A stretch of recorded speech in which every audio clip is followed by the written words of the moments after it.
సంక్రాంతి పండుగ రోజు అంబటి రాంబాబు గారు డ్యాన్స్ చేశారు అని వాళ్ళు అధికారంలో ఉన్నప్పుడు, అబ్బో ఆ డ్యాన్స్ మీద అయితే అప్పుడు ప్రతిపక్షంగా ఉన్న తెలుగుదేశం పార్టీ మీడియా, వీళ్ళని మించి జనసేన వాళ్ళు, అప్పుడు జనసేన అధ్యక్షుడిగా ఉన్న వ్యక్తి ఏ స్థాయిలో గేలి చేశారు. ఇంకా ఆయన నటించిన బ్రో అనే సినిమాలో సంబరాల రాంబాబు అని ఏకంగా 30 ఇయర్స్ పృథ్వీ ఇండస్ట్రీతో ఒక పాత్ర వేయించి ఆ రకరకాల డ్యాన్సులు ఆ సినిమానే తీశారు. అందులో ఆ అంబటి రాంబాబు గారి మీద ఒక పాత్రనే పెట్టి సినిమా.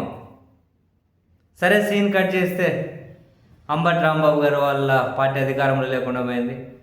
అయినా కూడా మొన్న ఆయన సంక్రాంతికి డ్యాన్స్ చేశారు, ఓ పాట బ్రహ్మాండంగా, అది వేరే విషయం.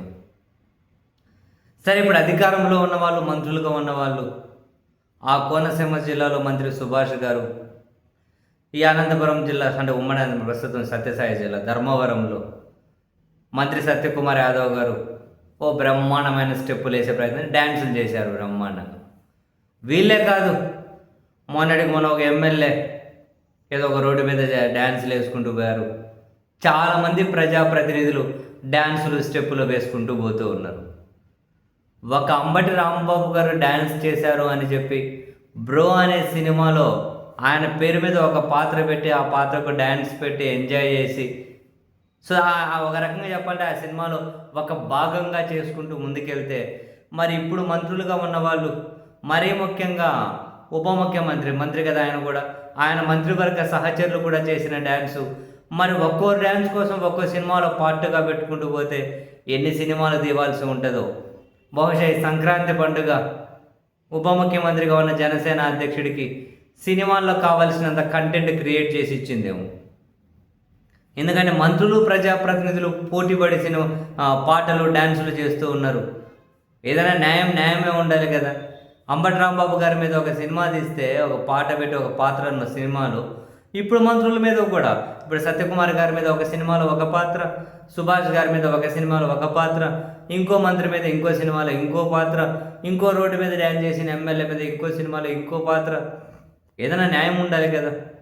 సో ఇప్పుడు మరి సినిమాలు కావాల్సిన తీవాలేమో, ఆ సినిమాలో ఈయనకు కావాల్సినంత కంటెంట్ కూడా వచ్చేసినట్లుంది. బహుశా వరుస పెట్టి ఇక సినిమాలు తీస్తూ ఉంటారేమో. న్యాయం కదా. అప్పుడు అంబటి రాంబాబు గారు ఒకరు చేస్తే ఎన్ని రంకెలు వేశారు, మరి ఆ రంకెలు ఇవేయాలి కదా. ఇప్పుడు కోర్స్ మర్చిపోయాం. ఉప ముఖ్యమంత్రిగా ఉన్న వ్యక్తి కూడా పిఠాపురంలో సంక్రాంతి సంబరాలని, సంక్రాంతి స్టార్ట్ అయ్యే కంటే ముందు పోయారు. ఆ తర్వాత ఎక్కడికి పోయారో తెలియదు, కానీ సంక్రాంతి స్టార్ట్ అయ్యే కంటే ముందు వెళ్ళి అక్కడ కూడా చేతులు పట్టుకొని ఇట్లా ఏందో చేశారు, డ్యాన్సే అనుకుంటాను. చేతులు ఇట్లా పట్టుకొని ఇట్లా ఊపుతూ చేశారు. మరి అది డ్యాన్సే అనుకుంటా, డ్యాన్సా కాదు, ఏదో చేశారు మరి మొత్తం మీద. మరి ఆయన ఇక్కడ నిజ జీవితంలో చేసింది, సినిమాల్లో కూడా ఆయన పాత్ర మీద ఆయన ఒకటి పెట్టుకోవాల్సి ఉంటుంది. సో ఇప్పుడు మరి అధికారంలో ఉన్న వాళ్ళ మీద చాలా సినిమాలు తీయవలసి ఉంటుంది. ఇంకొన్ని విలన్ పాత్రలుగానే క్రియేట్ చేయాలేమో. ఎందుకంటే వాళ్ళ పార్టీ నాయకులుగా చలామణి అవుతున్న వాళ్ళే సోషల్ మీడియాలో వాళ్ళ పార్టీ నాయకులు అనబడే వాళ్ళే అశ్లీల నృత్యాలు అనబడేటివి, అండ్ టాప్లెస్ చేయమని చెప్పి ఏ విధంగా మహిళలతో చేస్తున్నారు, ఆ వీడియో ఎంత చక్కర్లు కొడుతూ ఉందో మనం చూస్తూ ఉన్నాం. టాప్లెస్గా డ్యాన్సులు చేయమని.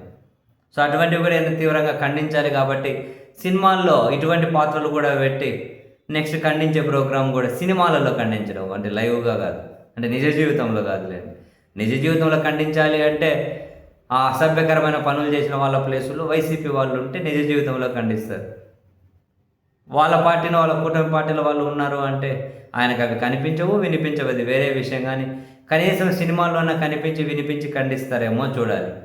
వెరసి మొత్తం మీద అయితే ఈ సంక్రాంతి 3 రోజులు ఆయనకు 4-5 సంవత్సరాలకు సినిమాలకు కావాల్సిన కంటెంట్లో ప్రధానమైన భాగాలన్నింటినీ ఇచ్చేసింది.